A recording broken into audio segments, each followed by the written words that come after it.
Hey kids, Inverted Cow here, and welcome back to Empyrion multiplayer on the Wolves server.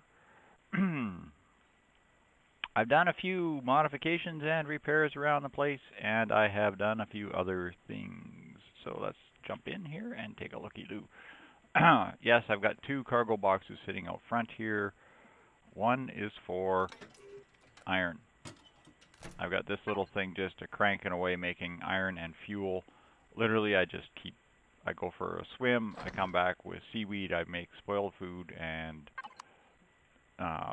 throw the stuff in there. I went and I did some mining for iron, so I've got, literally, I cleaned out one iron node, is all I did, and I've got tons of iron. I got iron for days. Let's see here. I've got this little food processor just cranking away making seaweed snacks and med kits. And I made this area so it is airtight, because what was happening is I would have heat waves and I would be working out here and I've got 100 or 50 or 60 degree temperatures and I'm boiling alive in my own skin. I also made a hover vessel, which wants to be a submarine. Yeah, you'll see there's no jump pads or landing pads underneath of it, so what happens is every time I park it on or near the water, it just falls in. I made a little landing spot for it, little dock, if you will. And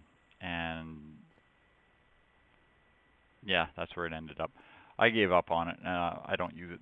Well, I haven't used it for a bit, but it's a standard scavenger truck design that I've used before. Just a harvester module, couple of machine guns, cockpit, and basic everything you need. Couple storage boxes, couple ammo boxes, couple refrigerators, some spotlights, and a constructor for emergency repairs. It performs fairly good. I mean, it is what it is, right? And I took it for a drive around the planet and uncovered a lot of the points of interest on the planet. Come on, out we go. Out. Oh, you don't want to swim today. Oh, that's because I got the jetpack off. There we go. Out of the water. Everybody out of the pool. Map mode. I took a drive, literally a drive around the planet. Just one or two trips. Actually, I think it was only one trip around the planet. I uncovered a lot of the POIs, these overrun labs, refueling bases. I got a lot of these refueling bases. I haven't even looked carefully at them. They're all custom POIs, so I have no idea what's involved in them. Another refueling base, another refueling base. There was a bunch that I found. I thought I had it marked. I had the drone base marked on here at one point, but it keeps disappearing. So I'll have to go find it again for the third time. There was one cluster I found that was over here someplace. A defense fortress and an overrun lab. These are so big that they are literally almost right next to each other, like only blocks away kind of thing. So it looks like one giant citadel thing sitting there. And yeah, it's kind of scary.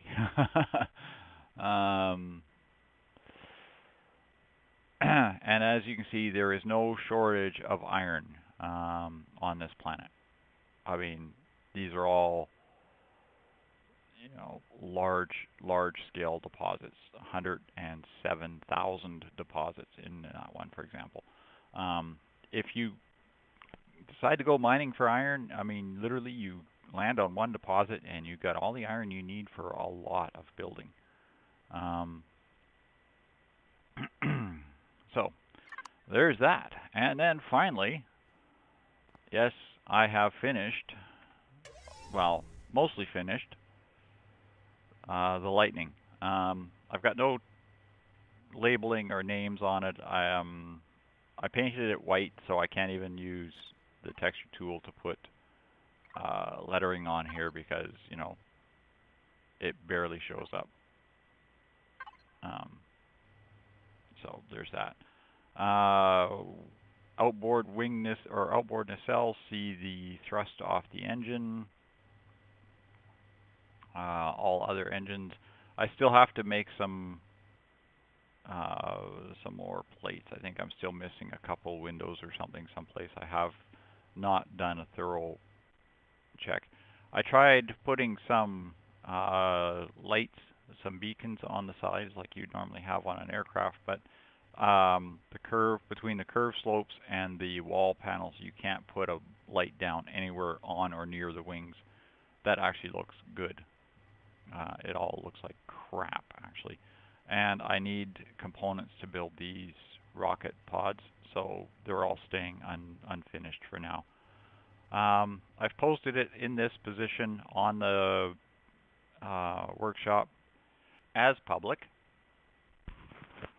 So if you want to grab it, go for it. Remember, it is iron. It's not even hardened steel plates, so you could actually build this fairly early on. With the exception, I think you need level 17 to build these thrusters, because these are the 3x10s. But that's not a big deal. So let's jump out of drone mode and see if we can fly this thing.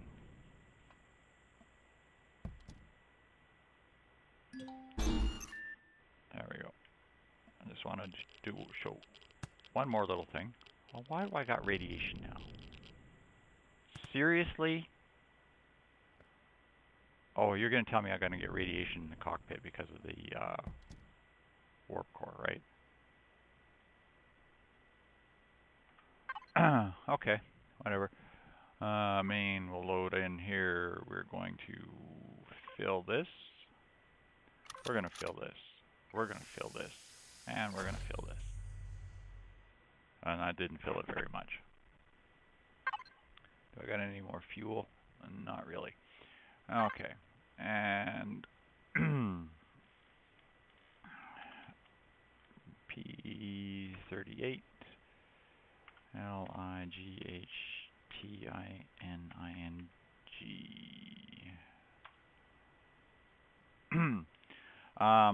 Yeah, I misspoke on the last thing. I think I called it a P40 something. That's what it was designed after. So we're going to auto group here. Yeah, that's better.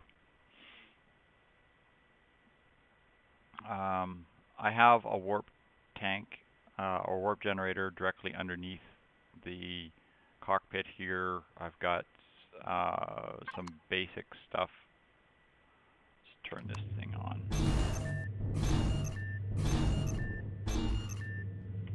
Are you kidding? Come on, lift up. Okay, as you can see, I don't have enough thrust to gain vertical flight, so let's see if we can RCS up here.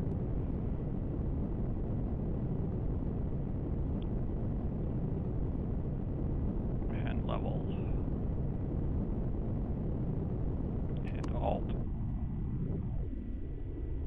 And we'll post back just a tiny bit here. There we go. Now, I have a underbelly door to get in.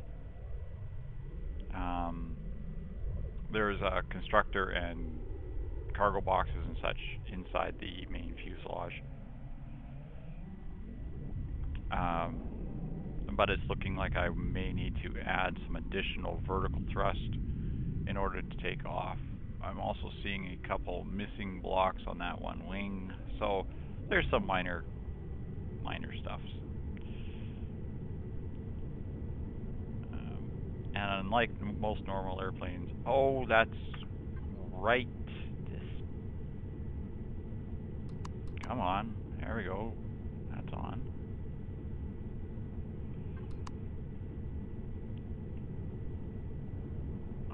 can I not turn?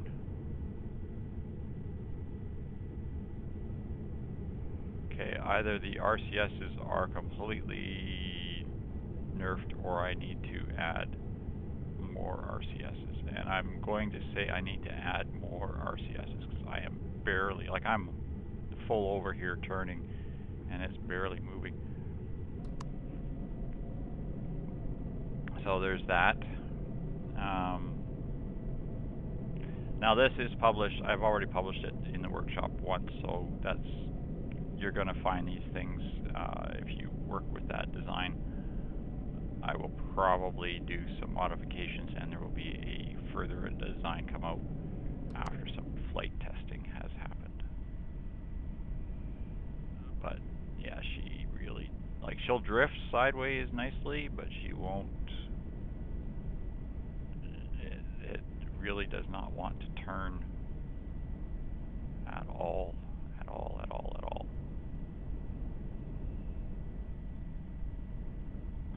So I'm going to say probably at least another 4 RCS units will be required in here. And from the looks of things, I'm going to say probably another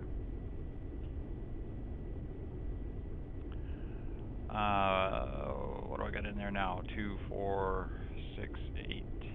I got a dozen. So probably 4 more vertical thrusters on each wing. It's another 8 vertical thrusters, and I'm pretty sure they're just the small block thrusters. They're not the large ones. There's where my strafing thrust is, if you're looking for it.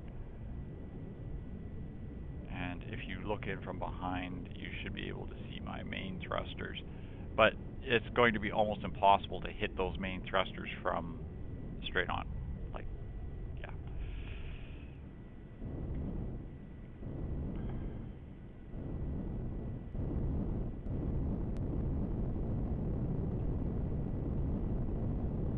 So we're just going to land this thing, and I'm going to, okay, that's close enough. I'm going to do some modifications to this, and I will pick it up. We'll go take it for a test flight around the planet. I want it to actually fly, so don't go away, kids. We'll be right back. Okay, kids, we are back, and we have done some adding to the old plane here.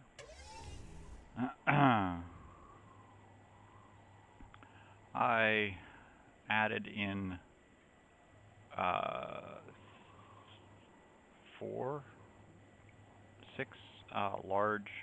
6 of the large thrusters and a couple extra small thrusters.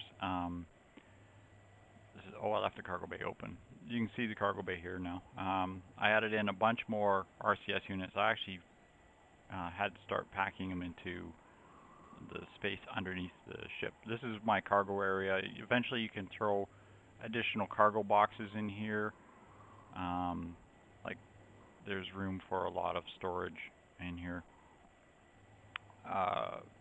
So that can happen. And to close it, it's, oh, come on.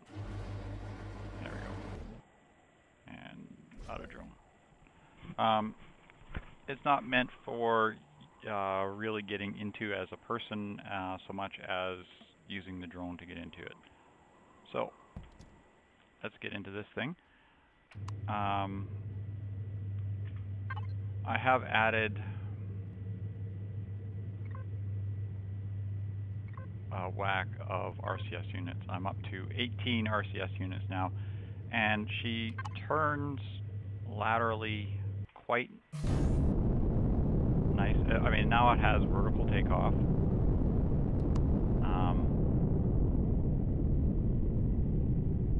And if I scroll back enough that I can see the whole thing, I can now turn. It's not excessively fast turns, but that's okay. It has a good, reasonably good nose up, nose down speed. So what you could do is actually kind of turn it like an airplane where you bank and fly.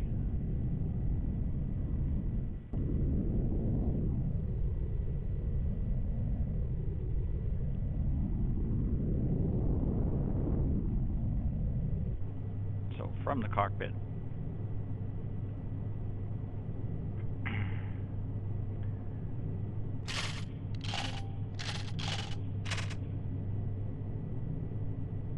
It's not exactly a low-level flight thing, or a nimble fighter. I'm not sure what this would be more designed as, but its speed is not that good and its maneuverability is not that good. Just want to keep my eye away on those POIs, because some of them can get, oh, there's a big one. Oh my goodness, there's a couple big ones.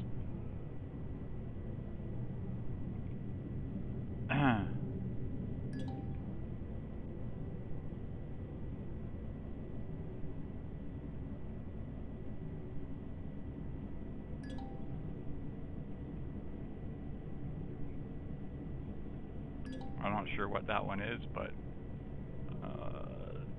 I don't know if I want to go playing with them, especially not when I'm flying a plane made out of tinfoil.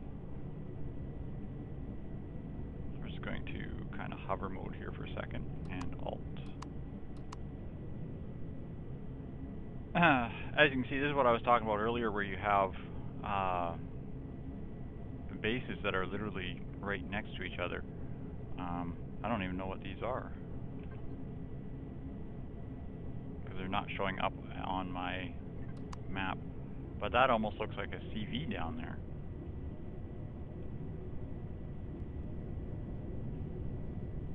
So I'm going to get a little bit more altitude, and I'm going to kind of try to drift past them.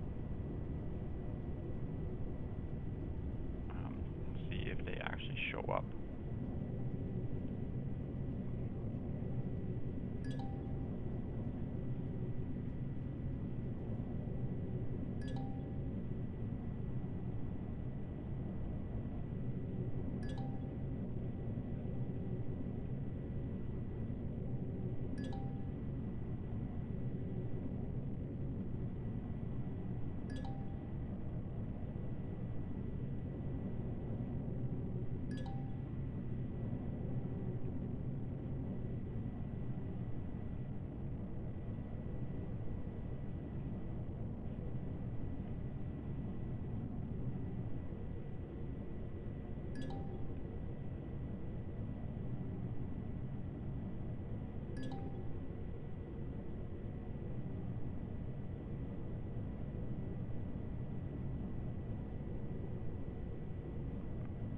That's a heck of a lot of guns on that base.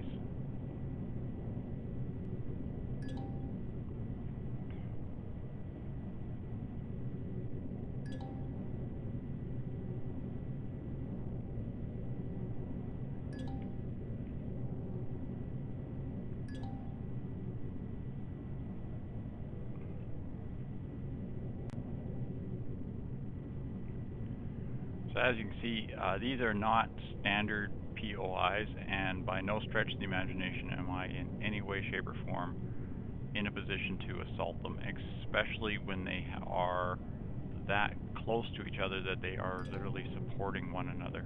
Oh, did I just pass through that stupid green barrier of death? I did. Oh, I hate that thing, especially when you can't see it.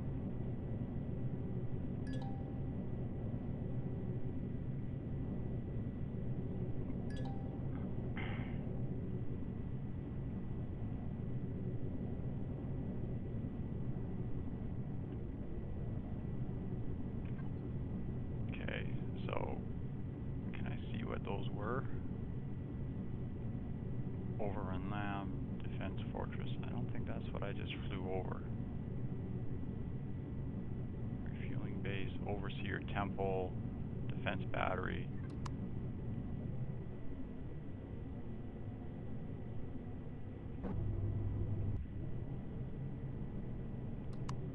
So those ones down there must be these two, this Defense Fortress and Overrun Lab.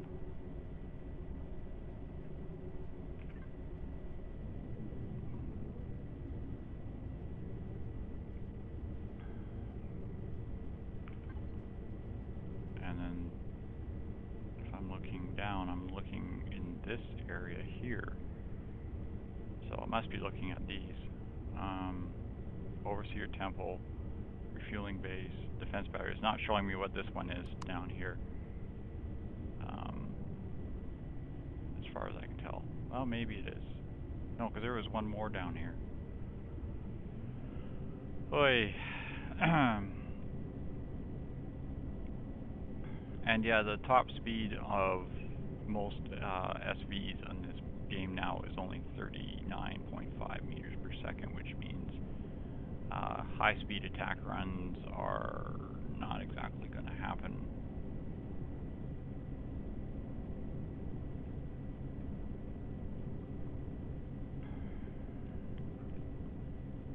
And I have to keep my eye on my fuel levels because I do not have spare fuel.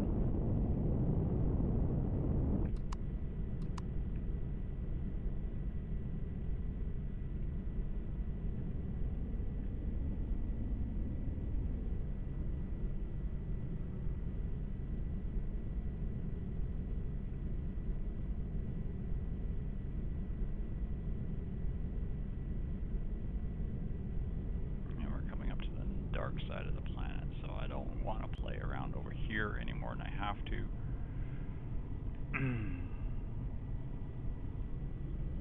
That being said, I may or may not have my ship reappear on the far side of the planet as soon as I step out of it, because that's part of the problem with the green barrier in multiplayer.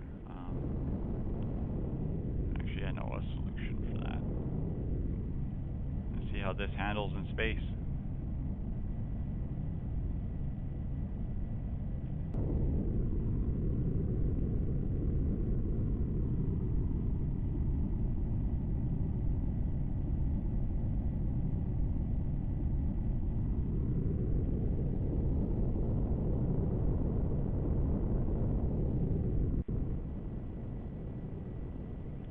Okay, welcome to space around our planet. Sector Einhard, I believe.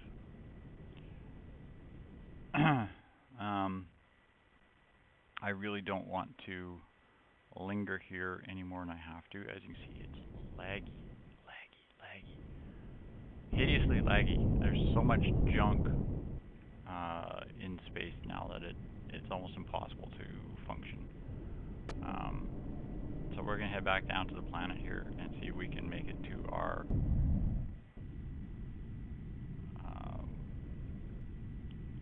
thing.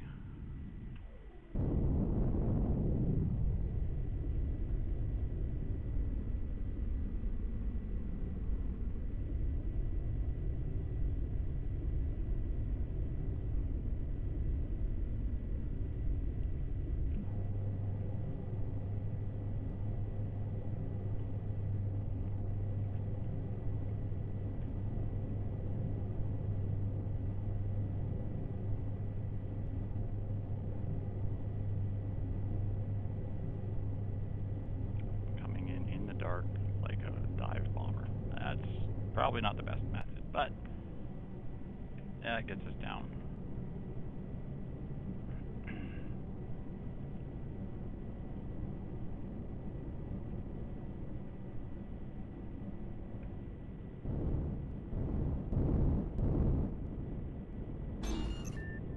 Alright, we have touched down. So there's the maiden flight of the Lightning. And yes, I do get a little bit of radiation every time I jump out of the cockpit because of the location of the warp drive. And a preview of some of the POIs that I have coming up. So, hope you enjoyed, kids. Thanks for watching. Not sure what I'm going to do next episode, but I may start looking into designing something to attack one or many of those POIs. I really do need to get some hardened steel plate so I can actually start building upgrades on this. I need to build a capital vessel because I do want to work in space a little bit more, and I'm not doing it with what I have right now. I've got iron tools. I'm functioning with iron tools and entry-level gear, which really is not what you need to take out heavy-duty POIs. So thanks for watching, kids, and I'll see you in the next episode. Good night for now.